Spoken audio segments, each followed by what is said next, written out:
नमस्कार बच्चों, आज मैं आपको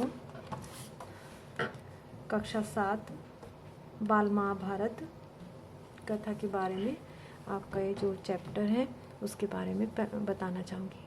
पहले मैं महाभारत के बारे में बताना चाहूँगी कि महाभारत क्या है। महाभारत की कथा के रचनाकार महर्षि पराशर के पुत्र वेद व्यास जी हैं। वेद व्यास जी ने इस कथा को सबसे पहले अपने पुत्र सुखदेव को कंठस्थ कराई थी, यानी कि अपने पुत्र सुखदेव को उन्होंने सबसे पहले सुनाई थी ये कथा, तथा बाद में अपने अन्य शिष्यों को सुनाई। इन्हीं शिष्यों में से एक थे वैशंपायन, उनका नाम था वैशंपायन। वैशंपायन ने इस कथा का प्रचार प्रसार जो है मानव जाति के लिए किया। राजा परीक्षित के पुत्र जन्मेजय ने एक यज्ञ कराया। एक राजा परीक्षित थे, उनके पुत्र जन्मेजय थे। जन्मेजय ने एक यज्ञ कराया जिसमें सूत जी भी मौजूद थे। सूत जी ने महर्षि शौनक की अध्यक्षता वाली ऋषियों की सभा में महाभारत की कथा को आरंभ किया। महाभारत की कथा को इस तरह से उन्होंने आरंभ किया। तो मैं आपके लेसन के आधार पे आपको समझाती हूँ कि महाभारत कथा का ये चैप्टर, वैसे तो महाभारत के बारे में आप सब कुछ जानते ही होंगे, अभी टीवी सीरियल पे भी महाभारत आया हुआ है, तो कई सारे लोगों के बारे में, पात्रों के बारे में आपको पता चल ही गया होगा, लेकिन आपके लेसन के हिसाब से मैं आपको पढ़ाना चाहूँगी। महाभारत की कथा महर्षि पराशर के कीर्तिमान पुत्र वेद व्यास जी की देन है। वेद व्यास जी ने महाभारत की यह कथा सबसे पहले अपने पुत्र सुखदेव को कंठस्थ कराई। कंठस्थ मीन्स उनको सुनाई, सबसे पहले उन्हीं को सुनाई थी, बाद में अपने दूसरे शिष्य को। मानव जाति में महाभारत की यह कथा का प्रसार महर्षि वैशंपायन के द्वारा, वैशंपायन जी ने महाभारत की कथा को लोगों में फैलाया, मानव जाति में फैलाया। वैशंपायन व्यास जी के प्रमुख शिष्य थे। वैशंपायन जो थे वो व्यास जी के प्रमुख शिष्य थे। ऐसा माना जाता है कि महाराज परीक्षित के पुत्र जन्मेजय ने एक बड़ा यज्ञ किया। इस यज्ञ में सुप्रसिद्ध पौराणिक सूत जी भी मौजूद थे। सूत जी ने समस्त ऋषियों की एक सभा बुलाई। महर्षि शौनक इस सभा के अध्यक्ष बने। इस सभा के अध्यक्ष कौन थे? महर्षि शौनक। सूत जी ने ऋषियों की सभा में महाभारत की कथा प्रारंभ की और यह कथा शुरू होती है महाराज शांतनु से। अब आप ध्यान से सुनो कि महाराजा शांतनु के बाद में उनके पुत्र चित्रांगद हस्तिनापुर की गद्दी पर बैठे। चित्रांगद, शांतनु के पुत्र जो है चित्रांगद, वे हस्तिनापुर की गद्दी पर बैठे। उनकी अकाल मृत्यु हो जाने पर उनके भाई विचित्रवीर्य राजा हुए।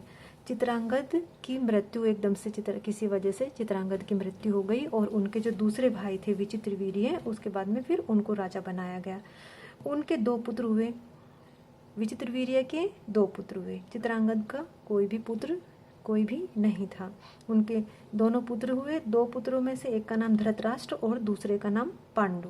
सबसे पहले बच्चों आप ये समझ लो कि शांतनु के 2 पुत्र चित्रांगद और विचित्रवीर्य। चित्रांगद को गद्दी पर बिठाया गया।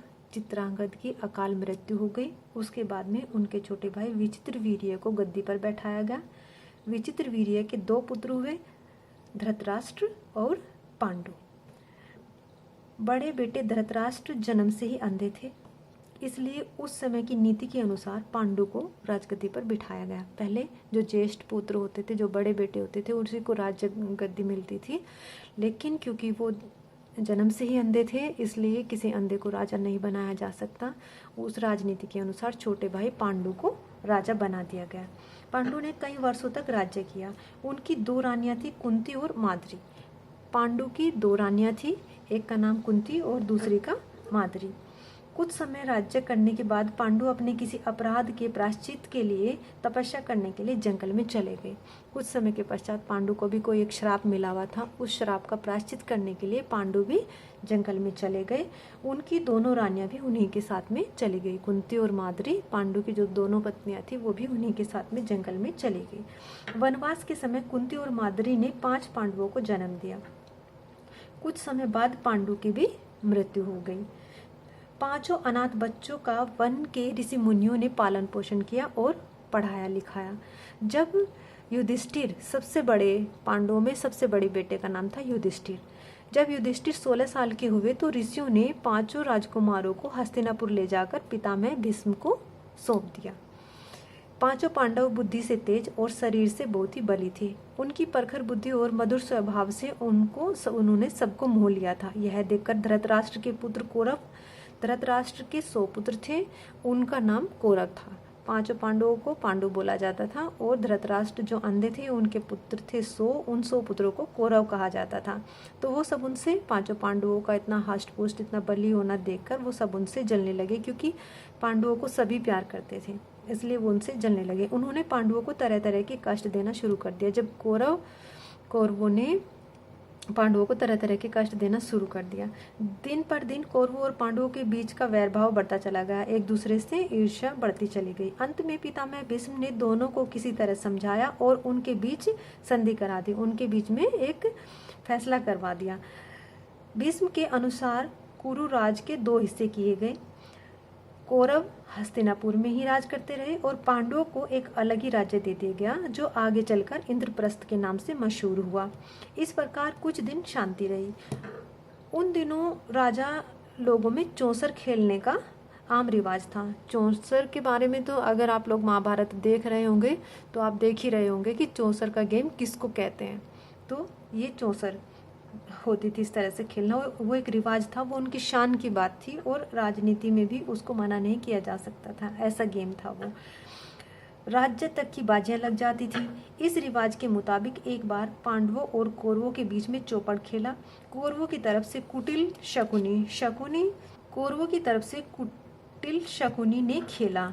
शकुनी दुर्योधन के मामा थे और उन्होंने दुर्योधन की तरफ से गेम खेला। उन्होंने युधिष्ठिर को हरा दिया। इसके फलस्वरूप पांडवों का राज्य छिन गया और उनको 13 वर्ष का वनवास भोगना पड़ा। इसमें एक शर्त यह भी रखी गई कि 12 वर्ष का वनवास होगा और 1 वर्ष का अज्ञातवास, यानी कि 1 वर्ष के लिए उन लोगों को छुप के कहीं रहना पड़ेगा। अगर उस अज्ञातवास में वो लोग पकड़े गए या पहचान लिए गए तो फिर दोबारा से उनको 12 वर्ष का वनवास हो जाएगा और 1 वर्ष का अज्ञातवास। अगर ये इसी तरह से ये क्रम चलता रहेगा, अगर 13वें वर्ष में वो लोग उन पहचान में आ गए तब, उसके बाद उनका राज्य उन्हें लौटा दिया जाएगा। अगर वो नहीं पकड़े गए तो उनका जो राज्य है उनको वापस लौटा दिया जाएगा। द्रौपदी के साथ 5 पांडव 12 वर्ष वनवास और 1 वर्ष अज्ञातवास में बिताकर घर वापस लौटे, पर लालची दुर्योधन ने लिया हुआ राज्य वापस नहीं दिया। राज्य वापस करने से भी मना कर दिया। अतः पांडवों को अपने राज्य के लिए फिर लड़ना पड़ा। युद्ध में सारे कौरव मारे गए। तब पांडव उस विशाल साम्राज्य के स्वामी हुए।